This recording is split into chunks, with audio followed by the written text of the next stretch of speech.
Callie, quick question for you. You grew up in Fort McMurray. How did you like it? I loved Fort McMurray growing up. It was a very small community.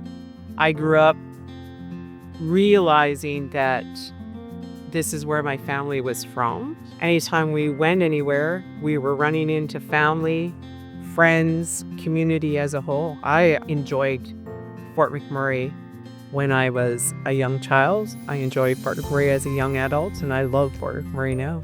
Has it changed a lot? It has changed immensely. Fort McMurray has always been known as a working town, but the one thing is the Métis people have always been here.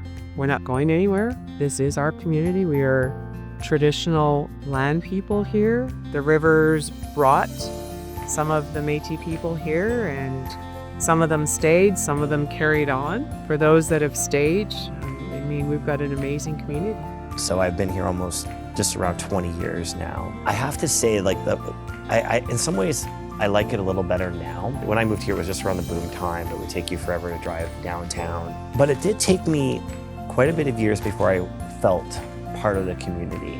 And then now that I've been doing marketing, etc., I feel like I'm more into the community. So my first question is, people moving here, how do they find kind of their tribe to start? Well, I actually think that anybody that's relocating here should do a little bit of research first to find out what an amazing community we actually have here and how beautiful it is. We've got the beauty of nature, but we also have the beauty of our people. The Fort McMurray people are incredibly comforting and welcoming. If you want to be involved, there's so many ways to be involved. You just have to know what you want to be involved with.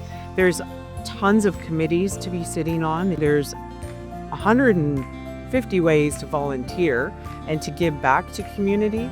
You just have to know where your interests are, and I can guarantee you, regardless of your interests, we have it here in Fort McMurray in one way, shape, or form. You are the president of, I believe, one of the largest locals, if not the largest local, and that's a big responsibility. You've been in the role for about a year. How have you grown, and what's it like being in this role? So I've been on council since I think I joined in 2016.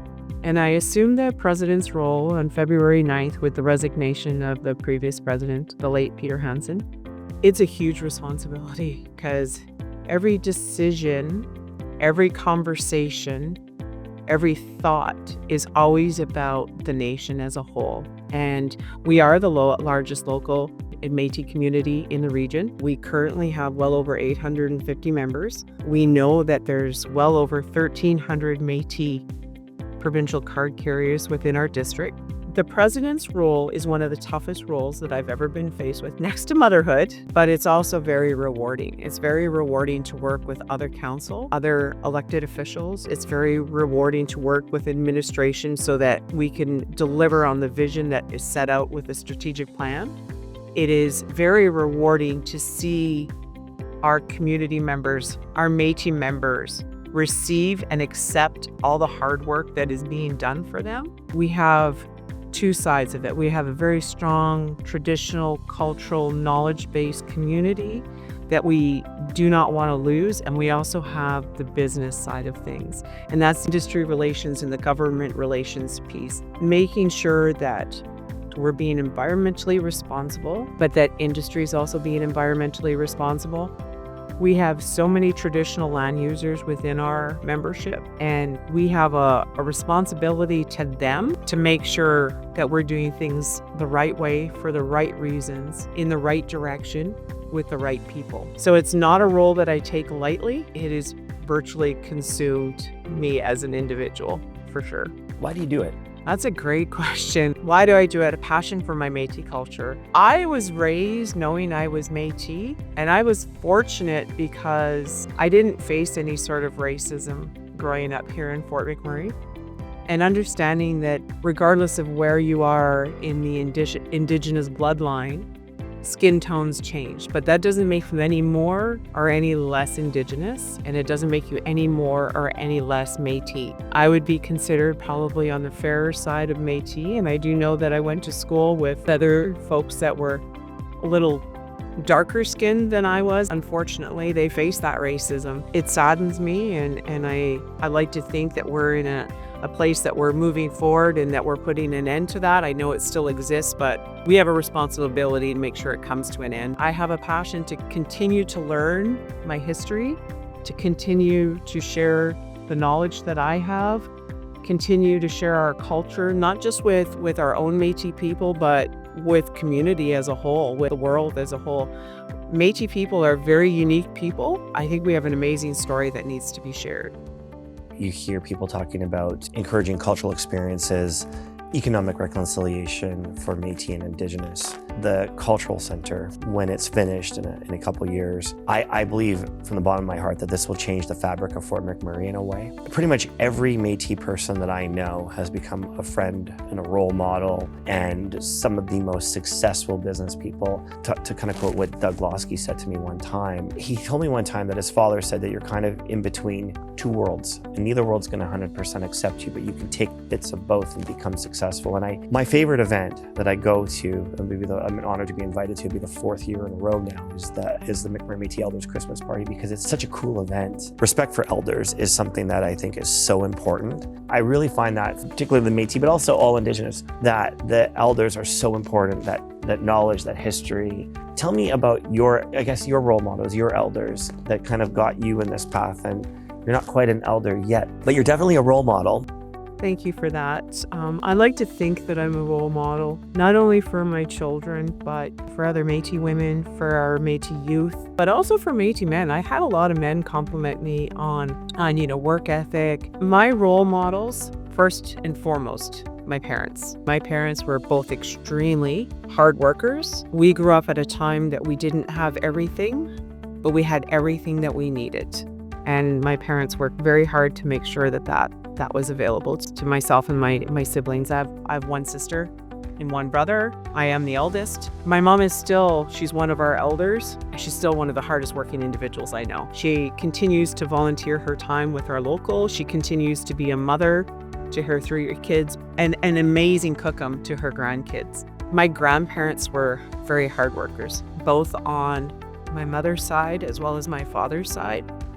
I was very fortunate growing up because I had the ability to really get to know my grandma and grandpa DeMars, and my grandmother is from the Ludet family. I spent a lot of family time with them, a lot of free time with them, taught me how to cook, taught me how to sew, how to knit, how to bead, things that we kind of took for granted at the time. Honestly, we didn't realize what a gift it was. My dad's side of the family is Ukrainian, and again, very solid, hardworking family, great cooks. So I have the best of both worlds. I have bannock and I have pierogies, and I don't think life gets any better than that. There's a lot of Indigenous leaders in our history that are very inspiring. Gabriel Dumont, Louis Riel, past president Audrey Patra. Our local past presidents have always been inspiring to me to see how they took a very small community when we, in the infancy of McMurray Métis 30 plus years ago. And we had a community barbecue, and it was like, you bring the hot dogs, you bring the barbecue, I'll get the propane, and Dolores, you're in charge of the watermelon. And that was our community events. We've come a long way since then. But without it starting those many years ago, and without the resiliency of those leaders, Grant Goloski, Elsid Punko, Dickie Dragon, Gail Gallup, Peter Hansen, just to name a few, they truly have helped form McMurray Métis to what it is today. We were at the Louis Riel Day, and I really enjoyed that. I think one thing that McMurray Métis does very well is just kind of like a quick education and an interesting, engaging way on Métis culture. It's very nice to see engaging and accepting all the cultures that were there and saying, hey, this is us. The Cultural Center, if it takes kind of what you're already doing with the programming, I think that's going to take it and amplify it on a whole other level. What are some of the plans upon completion of the Cultural Center that you see McMurray Métis' vision? Well, I just want to touch on something that you mentioned regarding Louis Riel Day. There's lots that stand out to me, but one of the conversations that I had at this past Louis Riel Day was with a young student, and they were grade 7 students, and he came in his Métis sash, and he was so proud to be going to an event where he could wear his Métis sash. He always felt a little odd to wear his sash to places. And I told him wear it loud and proud. And this is definitely the place to do that. And remember, it is a tool. If there's an opportunity that we can help educate people on what that sash means, then that's what we're going to do in this cultural center. But it was also interesting because he said, although I'm Métis, I don't know how to jig. And so there was that event that he got to learn how to do that. And he absolutely nailed it and loved it. But was greater than that, other students of different ethnic origins that were also learning along with him and loving it. And so the fact that we have these opportunities that we provide, working with both school districts as part of their curriculum and educate them on what an amazing individual Louis Riel was for Métis people, but also some of the more traditional stuff. They got to learn about the trapping and the hunting and the different types of furs and the different types of animals. They got to learn how to bead. They got to learn how to jig as part of their curriculum that they get to take back with them. And one thing I said to all those students is make sure you go back and tell all the grade sixers what they have to look forward to next year. The Cultural Center, we hope it does exactly that. We hope it provides those educational opportunities to not just other Métis individuals, but other community members, other provincial members, other country members, but worldwide members as a whole. Lets everybody know of who we are as Métis people, what our culture is, our traditions, share the knowledge, pass on the stories. We have so many stories that we want to be able to tell, to share, but also I look at this Cultural Center as an opportunity to share the amazing community that we have, not just for Métis, but Indigenous as a whole. What better place to come in and to get a true Indigenous cultural experience than Fort McMurray? And we don't want it to just be Fort McMurray. I mean, we've got a whole province full of Métis people, Indigenous people, and how can we help support them as entrepreneurs?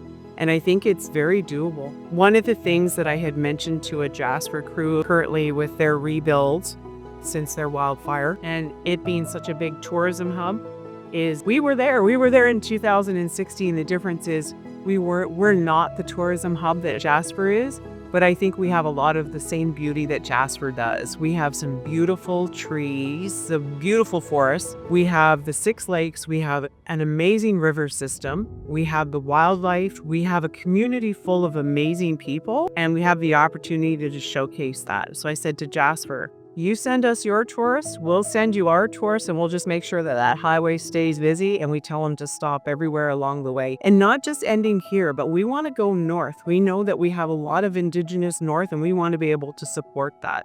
So it's north, south, east, and west.